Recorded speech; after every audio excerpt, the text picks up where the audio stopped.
Hello Radhe শ্যাম, good morning everyone. তো সকাল সকাল হয়েছে, সবাই তো নিচে চলে গেছে, আমি অলওয়েজ লেট। তো চলো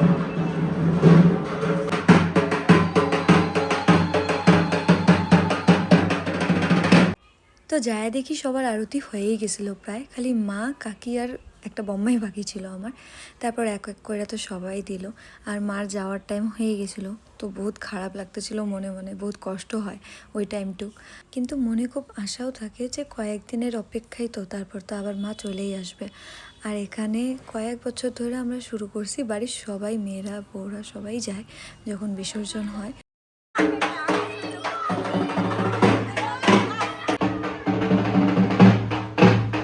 এদিকে সবাই লাইন বাই লাইন নেমে গেছে স্নান করার জন্য, আর এইদিকে আর আমরা লাইনে আসি। আমরা এক দুটা ক্লিপস নিয়ে নিই আগে। দেখা যাইতেছে তো আমাকে? হ্যাঁ চলো।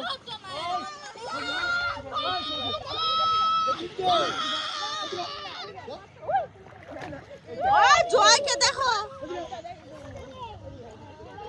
দেখা যাইতেছে তো। হ্যাঁ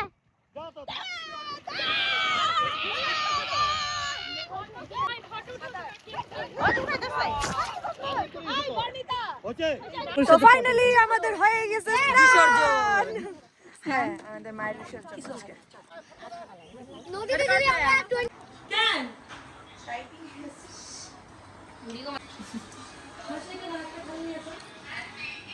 আশা করি কারো বাড়িতে এরকম কেউ জন্ম না নিক, আসার পর থেকে কাম কাজ নেই, খালি শুয়ে থাকে। বাড়িতে সবাই সব ব্যক্তি কাজ করতেছে, ইভেন একটা ছোট্ট বাচ্চা বোধহয় খেলাধুলা করতেছে, ওর ওইটাও না, ও জাস্ট ঘুমায় থাকবে, শুয়ে থাকবে, পড়ে থাকবে। দেখ মুখ দেখা, দেখো তো গাইস। আর আর আর একটা কাজ করতে পারবে, একটু পর পর যে স্ক্রাব মাখবে, না ওটা তো নাকের জন্য না, স্ক্রাব করবে সুন্দর করে, ফ্রেশ ট্রেশ হয়ে আবার বিছনা উঠে শুয়ে পড়বে। আমার বোন এতটুকু পারে।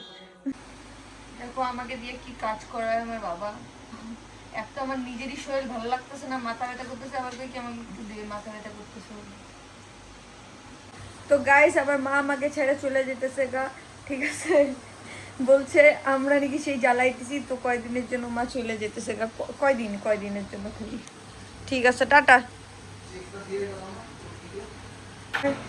এখন আমি বিছনা টিছনা সব উঠাবো, সব করে আছে ঘরের কাজ, একটাও কিছু করিনি। তো মাসি থাকতে থাকতে ফটাফট এগুলো একটু করে ফেলি।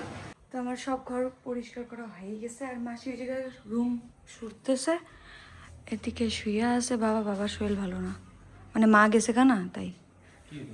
এখন আমি করব খাওয়া দাওয়া, আর মা এগুলা সব করছে আজকে গোপালের জন্য, আর রসাও আছে ওই জায়গায়। তো খাওয়া দাওয়া করে নিয়ে মানে আমার এগুলো ভালো লাগে, শাকটাকে ভালো লাগে। তো ঘুম থেকে ওইটা সন্ধ্যা দিলাম, সন্ধ্যা দেওয়ার পর অল্প আড্ডা দিতেছিলাম, বোনও ছিল যেহেতু ঘরে। তারপর ভাবলাম উঠি আমার মাথাতেই নেই যে উপরে ছাদের কাপড় ছিল, মাসি বইলাও যায়নি কাপড় আছে। তো কেনবা মনটা বললো যে হয়তো উপরে আসে কাপড়, আজকে তো ধুয়ে দিছিল, আয়না তো রাখে নেই, একবার জিজ্ঞাসা করি বুনুর কাছে, ও গেছিলো ছাদে। তো আমি বললাম কিরে কাপড় দেখছিস নি কিরে আমাদের, কয় হ্যাঁ। দেখি বাইরে বৃষ্টি পড়া শুরু হয়েছে জাস্ট, তারপর দৌড়াইতে গেলাম ছাদে, নিয়ে আসলাম কাপড়গুলো। এখন হাওয়াটাও খুব সুন্দর ছাড়ছে, আর এদিকে গোপালরা বসে আছে, এখন সেবা লাগাবো আমি। যেটা মালা করতেছি, আর গোপালকে সেবাও দেওয়া হয়ে গেছে, টাইম হয়ে গেছে, আমি আমার মালাও শেষ হবে, আর এই জায়গার থেকে আমি বাটাও নামাবো, তারপর ফটাফট গোপালকে শয়নও দিয়ে দিব। আর এই জায়গায় মামা আসছে, খাইতে দিব ওকে।